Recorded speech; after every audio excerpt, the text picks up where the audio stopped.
Hello दोस्तों, आपका अपने YouTube channel study for success 4.0 में स्वागत है। मैं विकास आपका अपने YouTube चैनल पर स्वागत करता हूं। दोस्तों, जैसा कि आप सभी को पता है, आपका बिहार शिक्षक भर्ती 2023 का एग्जाम होने वाला है। दोस्त, मैं आज आपके लिए लेकर आया हूं संपूर्ण प्राचीन इतिहास के इम्पोर्टेंट टॉपिक और उनसे बनने वाले जितने भी इम्पोर्टेंट सवाल हैं, आज हम इस वीडियो में करने वाले हैं। दोस्त, एक एक क्वेश्चन बहुत ज्यादा महत्वपूर्ण है क्योंकि आपको यहाँ से क्वेश्चन देखने को मिलेगा। दोस्त, इस वीडियो में हम जो है प्राचीन इतिहास को कवर कर रहे होंगे और अगली जो हमारी वीडियो आएगी यानी कि कल जो हमारी इतिहास की वीडियो आएगी वो मध्यकालीन की आएगी और परसों जो है आधुनिक इतिहास के बारे में हम पढ़ रहे होंगे। दोस्त, इसी प्रकार से हम आपको एक एक टॉपिक कंप्लीट कराते रहेंगे जिससे आपको एग्जाम में कोई दिक्कत ना आए। चलिए दोस्त, वीडियो को शुरू करते हैं। देखिए, जो हमारा पहला टॉपिक है वो है पाषाण काल। पाषाण काल से जितने भी इंपोर्टेंट तथ्य हैं वो यहाँ पर देखिए। देखिए, पहला क्वेश्चन, इतिहास का जनक किसे माना जाता है? इतिहास का जनक हेरोडोट्स को माना जाता है। किसको? हेरोडोट्स को। चलिए आगे देखिए, इंपोर्टेंट क्वेश्चन, आग का आविष्कार किस काल में हुआ? आग का आविष्कार दोस्त हुआ है पूरा पाषाण काल में। Most important question. दोस्त, इसमें जितने भी मैं क्वेश्चन कराऊंगा एक एक बहुत ज्यादा इंपोर्टेंट क्वेश्चन है, तो ध्यान से पढ़ना है। देखिए, पहिए का आविष्कार किस काल में हुआ? पहिए का आविष्कार हुआ है नवपाषाण काल में। किस में हुआ है? नवपाषाण काल में पहिए का आविष्कार हुआ है। चलिए नेक्स्ट क्वेश्चन की ओर चलते हैं। मनुष्य द्वारा सबसे पहले पाला गया पालतू पशु कौन सा था? वो था कुत्ता। कौन सा? कुत्ता मानव के द्वारा सबसे पहले पाला गया पशु था। दोस्त, एक एक क्वेश्चन बहुत ज्यादा महत्वपूर्ण है, तो ध्यान से पढ़ना है। मनुष्य ने सबसे पहले किस धातु का प्रयोग किया? मनुष्य ने जो है सबसे पहले तांबा धातु का प्रयोग किया। आगे देखिए नेक्स्ट क्वेश्चन, मनुष्य द्वारा सबसे पहले बोई गई फसल कौन सी थी? वो थी गेहूं। कौन सी? गेहूं। मनुष्य ने सबसे पहले गेहूं को बोया। चलिए आगे बढ़ते हैं नेक्स्ट क्वेश्चन की ओर। सबसे पहले मनुष्य द्वारा प्रयोग किया गया औजार कौन सा था? यह था कुल्हाड़ी। यानी मनुष्य ने सबसे पहले किस हथियार का प्रयोग किया था? कुल्हाड़ी का। चलिए अगला जो हमारा दूसरा टॉपिक है वो है वेद और वेदांग। देखिए, वेद और वेदांग से कौन कौन से इंपोर्टेंट क्वेश्चन है वो कर लेते हैं। वेदों की संख्या कितनी है? वेद होते हैं हमारे 4, ऋग्वेद, सामवेद, यजुर्वेद और अथर्ववेद। देखिए नेक्स्ट क्वेश्चन, सबसे प्राचीन वेद कौन सा है? देखिए, सबसे प्राचीन वेद है आपका ऋग्वेद। कौन सा है सबसे प्राचीन वेद? ऋग्वेद है। दोस्त, इसमें हम क्वेश्चनों का ऑपरेशन नहीं करेंगे, सीधा वन लाइनर में जो है आपको करा देंगे क्योंकि आपका अभी एग्जाम होने में बहुत कम समय बचा हुआ है, तो आपको सभी सब्जेक्टों को लगभग कवर करना है। तो दोस्त, बिल्कुल रैपिड फायर तरीके से हम इनको करने वाले हैं। गायत्री मंत्र का उल्लेख, मोस्ट इंपोर्टेंट क्वेश्चन। देखिए, गायत्री मंत्र का उल्लेख ऋग्वेद के किस मंडल में है?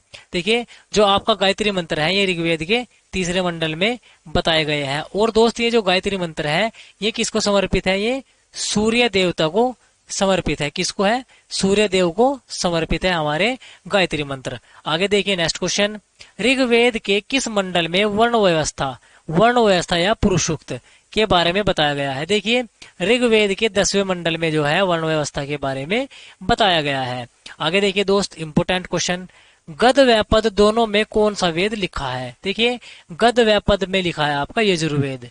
क्या लिखा है? यजुर्वेद गद और पद दोनों में लिखा हुआ है। और दोस्त, जो रचना हमारे गद और पद दोनों में लिखी रहती है उसको हम क्या कहते हैं? उसको हम चंपू काव्य कहते हैं। इंपोर्टेंट बात है, ये भी आप दिमाग में नोट करके रखिएगा। दोस्तों, अगर आपको क्वेश्चन अच्छे लग रहे हैं तो यार चैनल को सब्सक्राइब जरूर कर लेना, क्योंकि आपको इसी चैनल के माध्यम से बहुत ज्यादा बेनिफिट होने वाला है अगर आप बिहार शिक्षक भर्ती का एग्जाम देने जाएंगे। देखिए नेक्स्ट क्वेश्चन, संगीत का जनक किस वेद को माना जाता है? देखिए, संगीत का जनक माना जाता है सामवेद को। किसको माना जाता है? सामवेद को। आगे देखिए, सबसे नया वेद किसे माना जाता है? सबसे नया वेद है आपका अथर्ववेद। कौन सा है? अथर्ववेद। आगे देखिए, वेदांगों की संख्या कितनी है? वेदांग होते हैं हमारे 6। आगे देखिए, पुराणों की संख्या कितनी है? पुराण है हमारे 18। कितने पुराण है हमारे? 18 पुराण है। दोस्त, एक एक क्वेश्चन बहुत ज्यादा इंपोर्टेंट है, भले ही हाथ से लिखा हुआ है लेकिन एक एक क्वेश्चन मेरा खुद का हाथों से लिखा हुआ है, वो भी रिसर्च करके। आगे देखिए, सबसे पुराना पुराण कौन सा है? देखिए दोस्त, बहुत ज्यादा पूछा जाता है।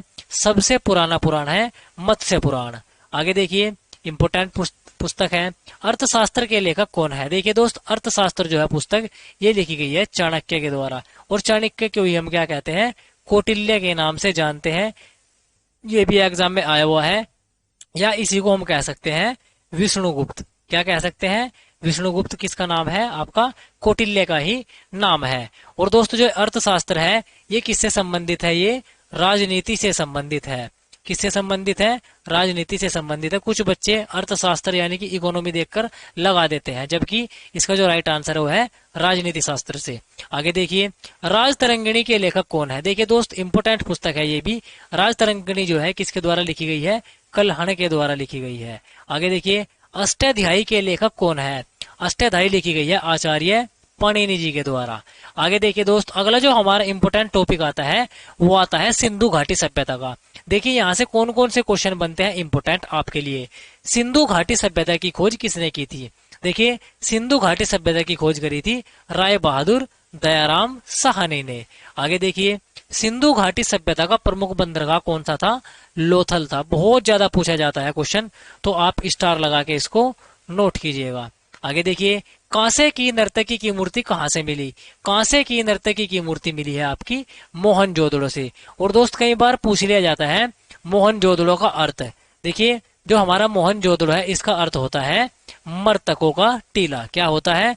मर्तकों का टीला। और दोस्त जो ये मोहनजोदड़ो है ये क्या है? ये हड़प्पा की जुड़वा राजधानी है। हड़प्पा की जुड़वा राजधानी किसे कहा जाता है? वो कहा जाता है मोहनजोदड़ो को। आगे देखिए, सबसे विशाल अन्नागार कहाँ से मिले? अन्नागार यानी कि अन्न रखने के जो स्थान है वो सबसे ज्यादा कहाँ से मिले हैं? मोहनजोदड़ो से मिले हैं। आगे देखिए, इंपोर्टेंट क्वेश्चन है दोस्त, मन के बनाने के कारखाने कहाँ से प्राप्त हुए?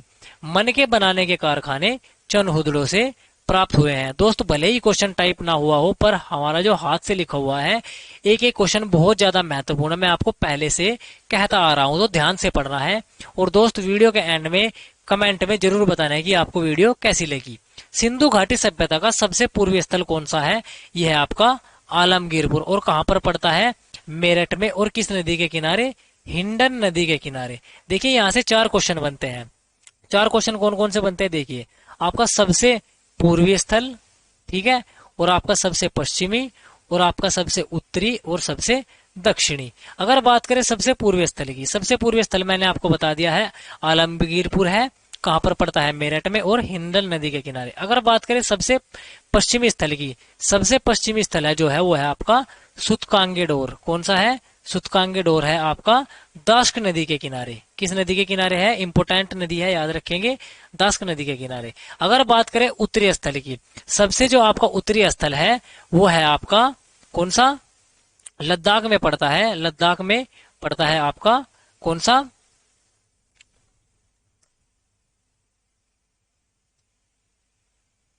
ये है आपका मांडा। कौन सा है? मांडा है।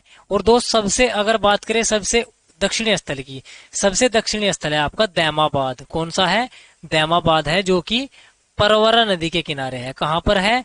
परवरा नदी के किनारे है। और दोस्त जो ये मांडा है ये है आपका चेनाब नदी के किनारे। तो चारों स्थल याद रखिएगा। सबसे पूर्वी स्थल आपका आलमगीरपुर, सबसे पश्चिमी स्थल सूतकांगेडोर, सबसे उत्तरी स्थल आपका मांडा है, और सबसे दक्षिणी स्थल दैमाबाद है, जो कि परवरा नदी के किनारे है। चलिए दोस्त आगे बढ़ते हैं। आगे देखिए, जो हमारा इंपोर्टेंट टॉपिक है वो है आपका वैदिक सभ्यता। क्या है?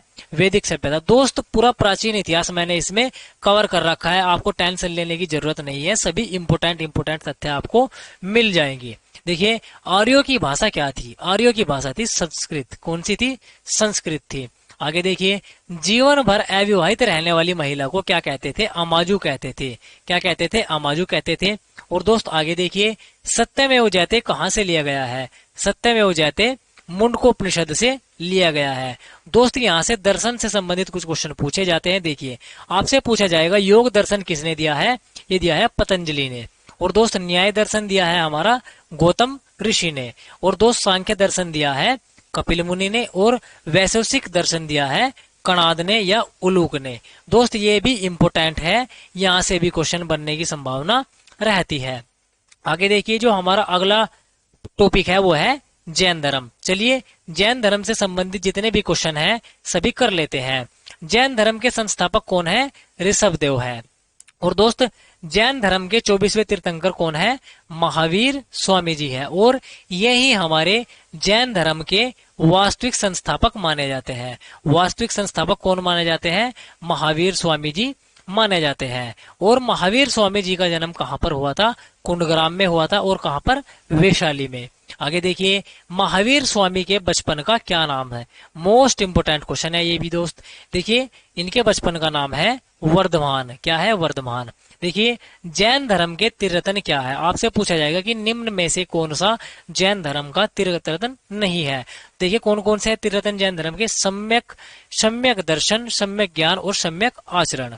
आगे देखिए, प्रथम जैन संगति कहाँ पर हुई थी? देखिए दोस्त, जो प्रथम जैन संगति है वो हुई थी पाटलिपुत्र में, और अध्यक्ष कौन थे यहाँ के? स्थूलभद्र थे। क्वेश्चन पूछा जाता है, याद रखेंगे। आगे देखिए, जो हमारा इंपोर्टेंट टॉपिक है वो है बौद्ध धर्म। यहाँ से भी आपको क्वेश्चन देखने को जरूर मिलेगा, यहाँ से भी। आगे देखिए, बौद्ध धर्म के संस्थापक कौन है? बौद्ध धर्म के संस्थापक गौतम बुद्ध जी हैं, जिनको कहा जाता है लाइट ऑफ एशिया, या एशिया का किरण पुंज।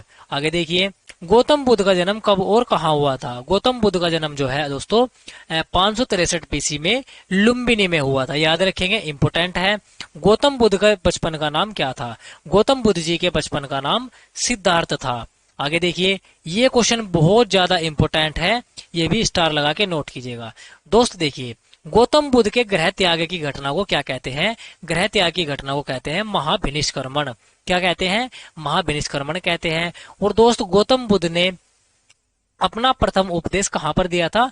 सारनाथ में दिया था। और किस भाषा में दिया था? पाली भाषा में दिया था। आगे देखिए, गौतम बुद्ध के द्वारा दिए गए प्रथम उपदेश को क्या कहते हैं? धर्म चक्र प्रवर्तन कहते हैं। क्या कहते हैं? धर्म चक्र प्रवर्तन कहते हैं। दोस्त, यहाँ से आपको क्वेश्चन 100% देखने को मिलेगा, तो दोस्त ध्यान से पढ़ना है। देखिए आगे, गौतम बुद्ध की मृत्यु कब और कहाँ हुई थी? देखिए, गौतम बुद्ध जी की मृत्यु 483 BC में कुशीनगर में हुई थी। आगे देखिए, गौतम बुद्ध की मृत्यु की घटना को क्या कहते हैं? देखिए, गौतम बुद्ध की मृत्यु की जो घटना है उसको कहते हैं महापरिनिर्वाण। दोस्त, एक एक क्वेश्चन बहुत ज्यादा इंपोर्टेंट है। आगे देखिए, बौद्ध साहित्य के त्रिपिटक कौन से हैं? देखिए, अगर आपसे पूछ लिया जाए त्रिपिटक किससे संबंधित है, तो आपका आंसर होगा बौद्ध धर्म से। किससे संबंधित है? बौद्ध धर्म से संबंधित है। और दोस्तों, बौद्ध साहित्य के त्रिपिटक है आपका, एक तो सुत्त पिटक, विनय पिटक और अभिधम्म पिटक। याद रखेंगे, इंपोर्टेंट है। और दोस्त, यहाँ से क्वेश्चन बनने की संभावना बहुत ज्यादा है बौद्ध धर्म से। देखिए, इंपोर्टेंट है अगला हमारी बौद्ध संगतियां। बौद्ध संगतियां देखिए, प्रथम बौद्ध संगति कब हुई थी? आपका 483 BC में हुई थी। और कहां पर हुई थी? राजगृह में। अगर बात करें उस टाइम के अध्यक्ष की, अध्यक्ष कौन थे प्रथम बौद्ध संगति में? महाकश्यप थे। और अगर बात करें शासनकाल में, यानी कि प्रथम बौद्ध संगति किसके शासनकाल में हुई, क्वेश्चन पूछा जाएगा, तो आपका आंसर होगा अजात शत्रु के। अगर बात करें दूसरी बौद्ध संगति, दूसरी बौद्ध संगति 383 BC में हुई थी। और कहां पर हुई थी? वैशाली में हुई थी। और दोस्त, इसके जो अध्यक्ष थे वो थे सबाकामी। इंपोर्टेंट है, सबाकामी अध्यक्ष थे। और दोस्त, कालाशोक के शासनकाल में जो है हमारी दूसरी बौद्ध संगति हुई थी। अगर बात करें तीसरी बौद्ध संगति, तीसरी बौद्ध संगति हुई थी 255 BC में। और दोस्त, कहां पर हुई थी? पाटलिपुत्र में हुई थी। और दोस्त, इसके जो अध्यक्ष है वो थे मोगली पुत्र। कौन थे? मोगली पुत्र थे। और दोस्त, इसके शासनकाल में हुई थी, यह हुई थी अशोक के शासनकाल में। आपसे क्वेश्चन पूछा जाएगा कि अशोक के शासनकाल में कौन सी बौद्ध संगति हुई थी? ये क्वेश्चन बहुत ज्यादा पूछा जाता है। तो कौन सी हुई थी? तीसरी बौद्ध संगति हुई थी। अगर बात करें चौथी बौद्ध संगति की, चौथी बौद्ध संगति जो है प्रथम शताब्दी में हुई थी। और दोस्त, कहां पर हुई थी? कुंडलवन में। और कुंडलवन में कभी कभार आ जाता है कश्मीर। कहां पर हुई थी? कश्मीर में हुई थी। और दोस्त, इसके जो अध्यक्ष थे वो थे वसुमित्र। कौन थे? वसुमित्र थे। और किसके शासनकाल में हुई थी? कनिष्क के शासनकाल में हमारी चौथी बौद्ध संगति हुई थी। चलिए दोस्त, आगे बढ़ते हैं। आगे जो हमारा टॉपिक है वो है मगध साम्राज्य। दोस्त, यहाँ से भी बहुत ज्यादा क्वेश्चन पूछे जाते हैं। दोस्त, जितने भी टॉपिक मैं लेकर आया हूँ एकदम मोस्ट इंपोर्टेंट टॉपिक है। और क्वेश्चन भी फालतू का नहीं है, एक भी बिल्कुल मोस्ट इंपोर्टेंट क्वेश्चन है, तो ध्यान से पढ़ना है। देखिए दोस्त, मगध पर सबसे प्राचीन वंश कौन था? मगध पर सबसे प्राचीन वंश वो था बृहद्रथ वंश। आगे देखिए, हर्यक वंश का संस्थापक कौन था? हर्यक वंश का संस्थापक बिंबिसार था। बिंबिसार की हत्या किसने करी थी? बिंबिसार की हत्या उसके पुत्र किसने करी थी? अजात शत्रु ने करी थी। देखिए दोस्त, मोस्ट इंपोर्टेंट क्वेश्चन है, पितृहंता वंश किसे कहा जाता है?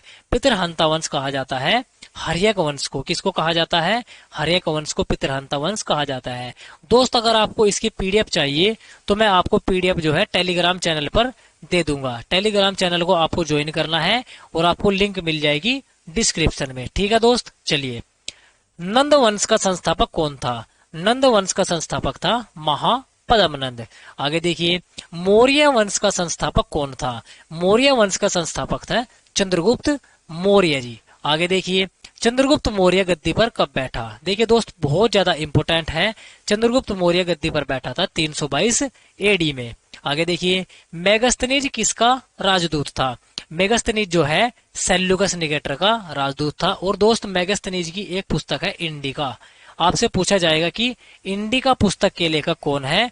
वह है आपके मेगस्थनीज। आगे देखिए, चंद्रगुप्त मौर्य का उत्तराधिकारी कौन था? चंद्रगुप्त मौर्य का उत्तराधिकारी या कह सकते हैं उसका पुत्र, वो था बिंदुसार। आगे देखिए, बिंदुसार को किस नाम से जाना जाता है? मोस्ट इंपोर्टेंट क्वेश्चन है ये भी। देखिए, बिंदुसार को कहा जाता है अमित्रघात। आपसे पूछा जाएगा कि अमित्रघात के नाम से किसे जाना जाता है? किसको जाना जाता है? बिंदुसार को। आगे देखिए, बिंदुसार का उत्तराधिकारी कौन था? बिंदुसार का उत्तराधिकारी अशोक था। आगे देखिए, किस अभिलेख में अशोक का नाम अशोक मिलता है?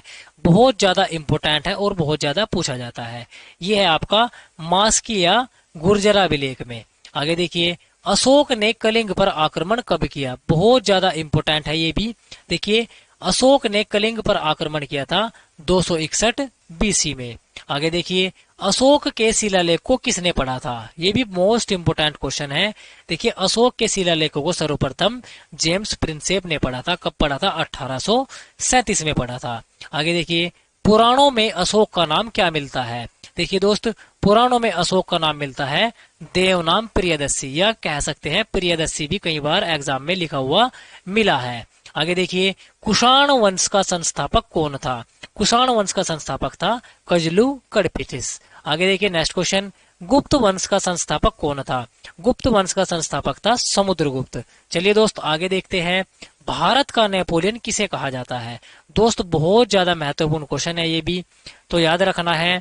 भारत का नेपोलियन कहा जाता है समुद्रगुप्त को। आगे देखिए, भारत के इतिहास का स्वर्ण युग किस काल को कहा जाता है? देखिए, भारत के इतिहास का स्वर्ण युग कहा जाता है किसको? गुप्त काल को। किसको कहा जाता है? गुप्त काल को भारत के इतिहास का स्वर्ण युग कहा जाता है। आपको याद रखना है, इंपोर्टेंट है। आगे देखिए, समुद्रगुप्त का दरबारी कवि कौन था? देखिए, समुद्रगुप्त का दरबारी कवि था हरिसेन। कौन था? हरिसेन था। आगे देखिए दोस्त, इंपोर्टेंट क्वेश्चन है, सती प्रथा का उल्लेख किस अभिलेख में मिलता है? बहुत ज्यादा महत्वपूर्ण है। सती प्रथा का उल्लेख जो है ये मिलता है एरण अभिलेख में। किस में मिलता है? एरण अभिलेख में सती प्रथा का उल्लेख मिलता है। आगे देखिए, मोस्ट इंपोर्टेंट क्वेश्चन है, नालंदा विश्वविद्यालय की स्थापना किसने करी थी? नालंदा विश्वविद्यालय की स्थापना कुमार गुप्त ने करी थी। और दोस्त, जो ये नालंदा विश्वविद्यालय है, ये नष्ट किसने किया था? ये नष्ट किया था बख्तियार खिलजी ने। किसने किया था? बख्तियार खिलजी ने जो है नालंदा विश्वविद्यालय को नष्ट किया था। आगे देखिए, चीनी यात्री ह्वेनसांग किसके दरबार में आया था? देखिए, चीनी यात्री ह्वेनसांग जो है ये आया था हर्षवर्धन के दरबार में। और दोस्त, ह्वेनसांग को ही क्या कहा जाता है? ह्वेनसांग को ही यात्रियों का राजकुमार कहा जाता है। क्या कहा जाता है? यात्रियों का राजकुमार। यात्रियों का राजकुमार किसे कहा जाता है? ये कहा जाता है ह्वेनसांग को। ये भी क्वेश्चन इंपोर्टेंट है, ये भी कई बार पूछा गया है। दोस्त, ये था हमारा प्राचीन इतिहास। जितने भी इसमें इंपोर्टेंट क्वेश्चन थे वो सब कुछ मैंने कवर कर लिया है। दोस्त, अगर आपको किसी भी क्वेश्चन में कोई भी डाउट होता है तो आप नीचे कमेंट जरूर कीजिएगा। और आपको वीडियो कैसी लगी आपको ये भी जरूर बताना है दोस्त। और चैनल पर पहली बार आए हैं तो चैनल को जरूर सब्सक्राइब कर लेना है। जो दोस्तों, हमारी नेक्स्ट वीडियो होगी, नेक्स्ट वीडियो हमारी आएगी मध्यकालीन भारत की। किसकी आएगी? मध्यकालीन इतिहास की जो है हमारी नेक्स्ट वीडियो आएगी। और जो उससे नेक्स्ट वीडियो होगी वो आएगी हमारी आधुनिक इतिहास की। तो दोस्त, चैनल से जुड़े रहना है। मिलते हैं